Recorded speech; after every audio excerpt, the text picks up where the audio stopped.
Hello students, welcome back to our logistics in manufacturing, supply chain and distribution, unit 3, so the part 3. So over here we are going to see about modal transports, different transports and all. So first we need to know what is multimodal transport. Multimodal transport is the articulation between different modes of transport in order to more rapidly and effectively transfer the operation of materials and goods. Multimodal transport is that in which it is necessary to use more than one type of vehicles or to transport the goods from one place of origin to their final destination, but mediating a single contract of carriage. So that is called multimodal transport. Within this overall framework, we distinguish intermodal transport using different types of transport but using a single measure of load, and combined transport, the responsibility is assumed by different operators, is known as intermodal. Multimodal transport is affected by a multimodal transport operator who holds a multimodal transportation contract, assumes the responsibility for compliance as carrier. So multimodal is one single contract. So we have to remember that. So combined freight transport can be organized in different ways. In general, trucks cover short distance between the loading area and the transshipment point respectively. Between the place of arrival and the recipient, long distance haulage is conducted by other means of transport such as train, ship, or even sometimes plane. So, what is the MTO? Multimodal Transport Operator. So, he is an operator uh, who is on his own behalf or through another person acting on his behalf concludes a multimodal transportation contract who assumes the responsibility of the performance of the contract. That is, if you see in this particular diagram, so customer is going to supply through a to a MTO who is going to take up the truck, who is going to transport to the railway system. From there, it is transported to another warehouse through another trucking system where it is crossing a border. Then another trucking company is taken into account to the docking phase. So until this particular phase, it is transported to multimodal transported, but with a single contract. So one person who is going to take up the entire contract and acts accordingly.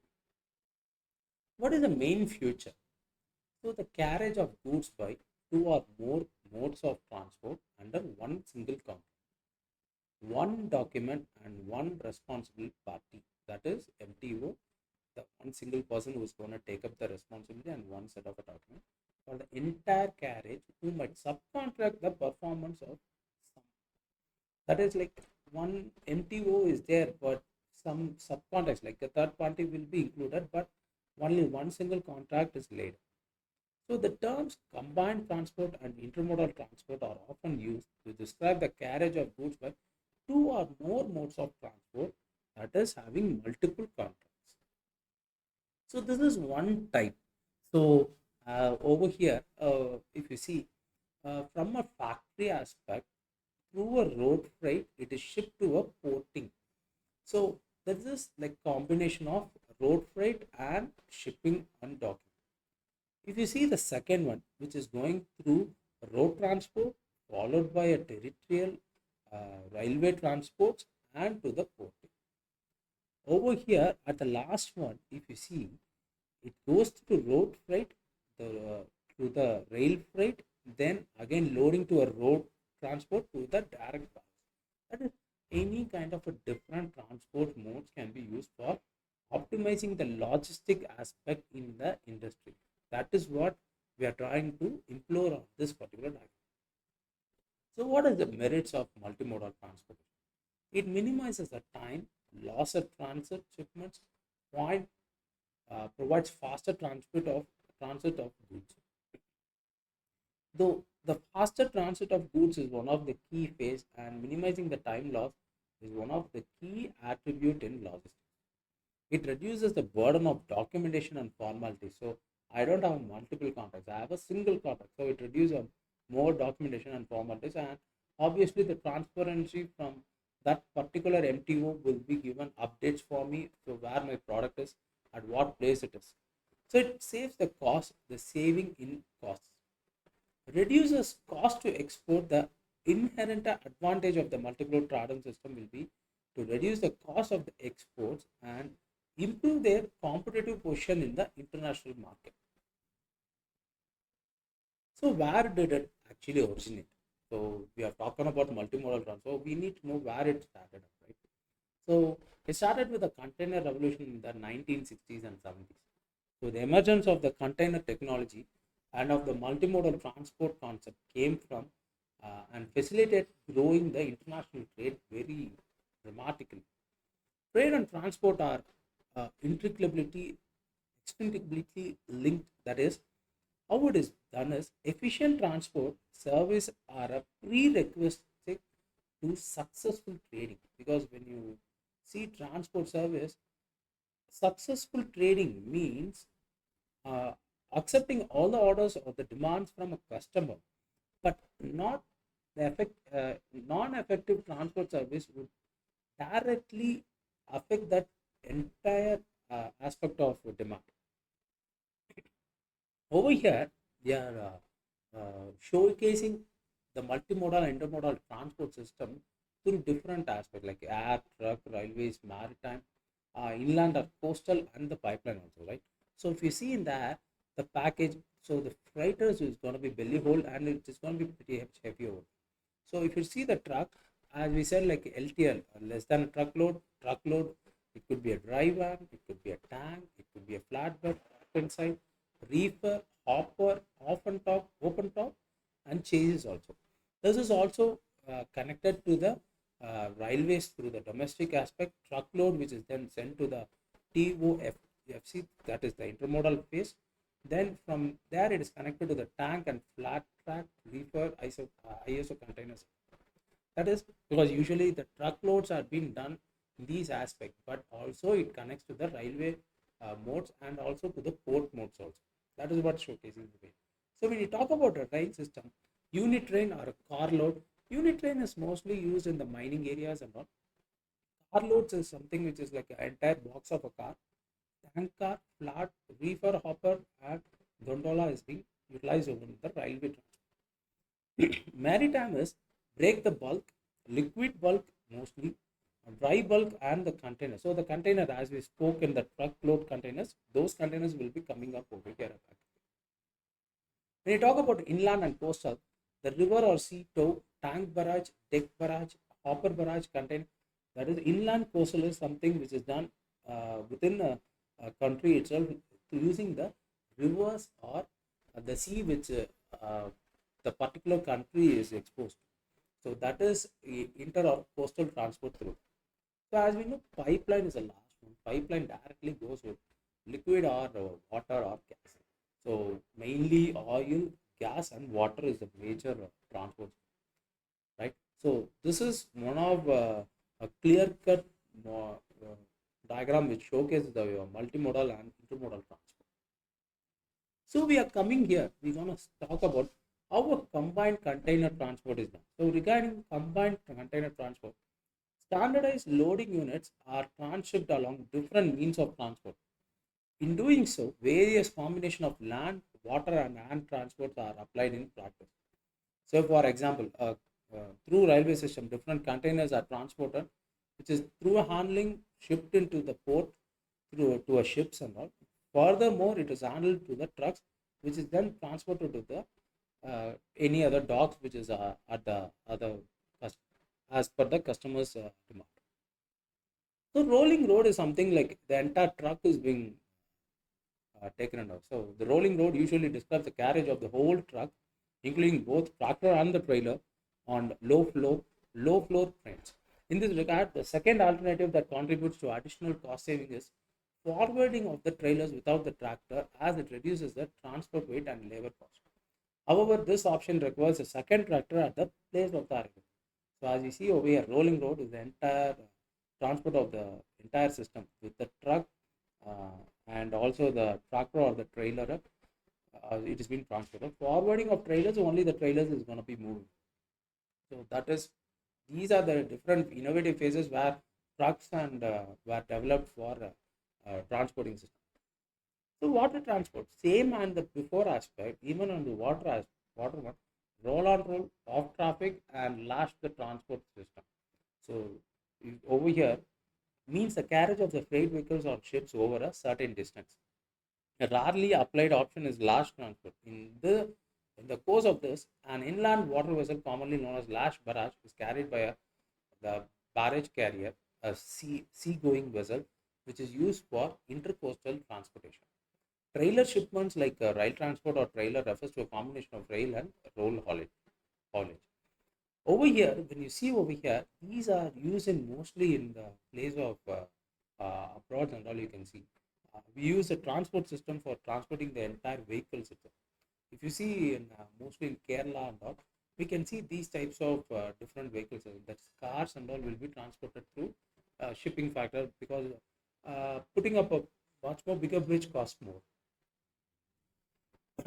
The introduced multimodal modes of transport basically combines the flexibility of the trucks with the economics of sales of such means of transport that are destined for long distance forwarding.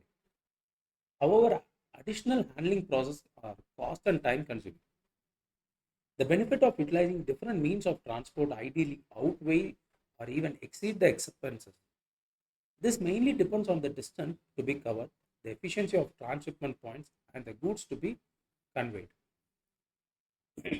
Here, a case study of Cinema TMM system is being deployed over here. Over here, the departure point is like a freight or through a truck company. With the help of a roadways, it is being transported from the roadways, that is transported to the port system. That is, the containers are transported through overhead cranes to the shipping containers over here. From where it is then transported to a destinated origin. From that shipping, it is for attaining the destination point, it is transferred through a rail point over there. That is the rail transport. All these aspects are being monitored through information technology. So this is one of Cinema TMM system companies, which is worthwhile case study to understand how terrestrial multimodal transport flow is supported by the Cinema TMM system. Finally, selection of transport is one of the major attribute in this section, because when you see selection of transport, inventory optimization, where and how to stock, how much of stock is much more effectively to be understood, because which supplier is by to be bought from there, how the inventories have to be optimized. In this particular phase we have to discuss it. So how your supplier is going to transport, how from where you are getting the supplier, so to which mode of transport to be used, so what is the fleet size and the mix of it. So that has to be even considered from the supplier aspect. After finally completing this first section, the manufacturing entity needs to know how much they're gonna keep for inventory, because they have to do a distribution entity, right? So when you talk about that distribution aspect, again, we have to talk as in the aspect of how much inventory has to be kept, how much it has to be stocked, and how what type of a mode to use for what size of uh, fleet has to be done. Because from a supplier, a manufacturing entity will be getting a numerous number of products based on the size and uh, the quantity. The modes again changes over here. So you can use a full container load or a partial container load, because even the supplier has to think in a manner. If he's going to send a full container load, so he can map out to two manufacturing entity, then it is cost saving for even for the supplier aspect. So each everyone's aspects has to be taken into account. So when you talk about the manufacturing entity, he has to consider how I'm going to do the distribution, whether uh, will I can do a full load container or a partial load container, or combine with the another manufacturing entity to supply a full container load of a different product, so that different methodology has to be considered following that, you have to consider for different modes of transports also. So whichever transport you are fixing, from there we have to see what is the size.